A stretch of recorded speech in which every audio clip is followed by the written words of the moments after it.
Well, ladies and gentlemen, welcome back to Rimshots with Sean, brought to you by Barstools and Bandtalk. My new friend, Dave Marskell, he's all the way in Kitchener. I got it wrong in the first segment. He's with the museum. They brought the unzipped package to Halifax. It's the Rolling Stones Steel Wheels memorabilia tour, I guess we could call it.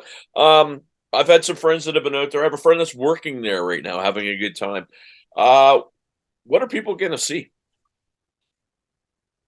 Yeah, it's first and foremost, it's a huge show, and that's really tough to articulate in promotion and advertising.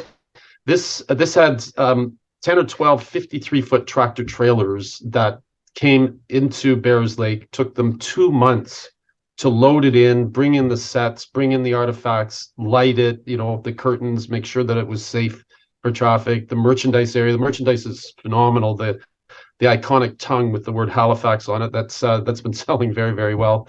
But it really is absolutely for Stones fans, for sure. But it really is a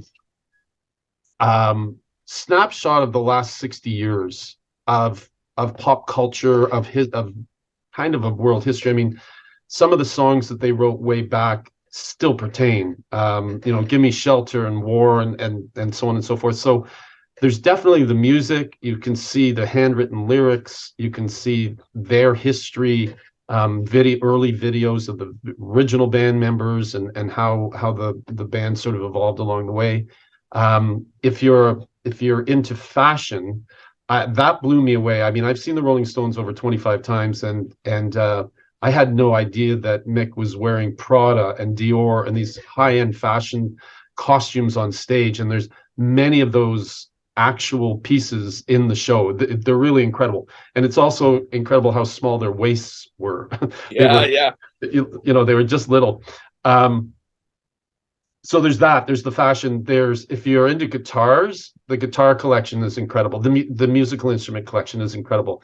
Harmonicas, Keith Richards, custom-made guitars, Ronnie Wood's guitar. Ronnie's an accomplished artist, and there's one of his guitars on display. If people go through, keep an eye for it. It's at about eye level, the acoustic guitar, and he had taken the strings off and painted inside the guitar, so you can see in there. So the guitars are great. Charlie Watts drum kit from '62. Phenomenal. There's just so much going on, and as they say, it's really a snapshot of the '60s, and I think it's relevant. It can be relevant to anybody. It's not just the Rolling Stones filter. It's interesting because again, my friend Jeff, who went out there as a drummer, I'm a drummer. He got a picture of him standing behind Charlie Watts' kit, and what blew me away is I'm seeing some of these pictures. As you mentioned, the '60s. But a lot of what we're using today as musicians, really, I mean, maybe wood's changed and technology's changed, but it still looks the same then as it does now, and still sounded great then like it does now with less technology. Yeah, absolutely. There is a grand finale there that takes the music of then and the technology of today. And I think it's 2016 when the band played Havana for free, and they left all of their equipment there for free so that people there could enjoy the equipment and so on. 1 million people showed up. It was incredible. And so there's these huge screens, about 5 screens. So you're really immersed in a couple of songs there, and that technology and that music is just infectious. And it's really fun to see little kids dancing and seniors dancing, and it's tough not to tap your toe when the Stones get going. And I'm going to get out there, as I mentioned to you, and see it myself, and maybe get some pictures for my podcast. But one of the things that people said to me, a friend working out there, is the swath of generations that have been visiting that exhibit. So everything from the young teenage kids in high school and maybe even younger to the folks that are in their 70s and 80s all checking it out, which I think is a great testament to what it is. Yeah, no, 100%. It's there's something there for everybody, and just by the way, the background, the setting, Steel Wheels, which will become a motor museum. There's this killer car right at the front entrance as you go in that sort of sets the era, the tone, and so on. And after Unzip leaves, people should keep an eye on what's out there, because what's coming, because it's going to be spectacular. The ability for special events and weddings, and they have an upper terrace licensed venue and so on. It's really, really cool. So it really helps set off the music and the technology and so on.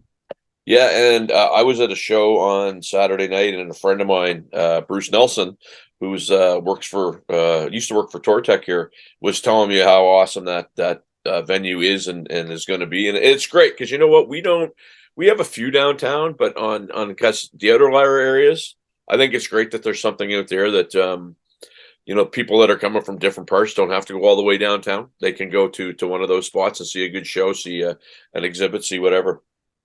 Yeah. Yeah, no, exactly. It's just it's really great. And it's great that some of the bars have started to get involved, and they've had live bands out at Bears Lake and so on. But it's great to see some of the downtown bars get involved as well. And I think they're doing a special Valentine's date night sort of promotion where buy one and your date or your whoever you want to bring gets in at no cost. So people can keep an eye on steelwheels.ca. I will, I'll have to get my hands on that and kind of give that a push too. Because, like I say, I know, like I told you, I know a lot of people that are out there. I know a lot of people that are working there. How many folks, roughly, is it taking to make sure that runs smoothly? The number of people that work there. Yep. Oh gosh, I don't know the exact number. I know that there was an army of people to load it in. It'll take another month to load it out. But day-to-day operation, now there's a lot of volunteers. Yeah. Then there's opportunities for volunteers, but there's probably 2 or 3 in the merchandise area. There's probably 4 or 5 in the actually sort of docents and guides in the actual show. And then there's the behind the scenes, the operations manager and counting and all of that. So you're approaching 15 or 20 people that are involved, plus all the marketing people and so on. Yeah, and again, it's kind of neat because there hasn't, we get trade shows here, and there's a new convention center that's downtown. There's things like that, but I was trying to remember outside of like a CanCon or something like that, something of this magnitude that was brought here. And I think hopefully you see the success of that event, and you look to bring more things here. Yeah, well, that's one of the great things about working with Rob Steele in that venue. It is. It's got flexibility. I mean, what they're doing with the cars is wonderful. The opportunity for corporate events and weddings and social events and so on is immense. But as we move forward and identify other exhibitions, it would be great for us to start to build a route of 2 or 3 similar sized cities like Kitchener and Halifax and perhaps Ottawa or Winnipeg or some such thing, that just the economies of bringing in these larger shows, it would help everybody. So I know you're just back from vacation. You've got probably 800 to 1,000 emails you got to wade through. So I want to be respectful of your time. So my viewers that are going to see this very shortly, we're going to get this edited up very quickly and get it posted. Where do they find out about the exhibit? Where do they get tickets? How do they find out more? Steel Wheels, steel with 3 E's, knee at the end of steel. Steelwheels.ca has all the information. You can see some of the things we've been talking about. Purchase your tickets there. Time tickets. You can choose a day and an entry point that you want to go in, or a flex ticket, whatever works for you.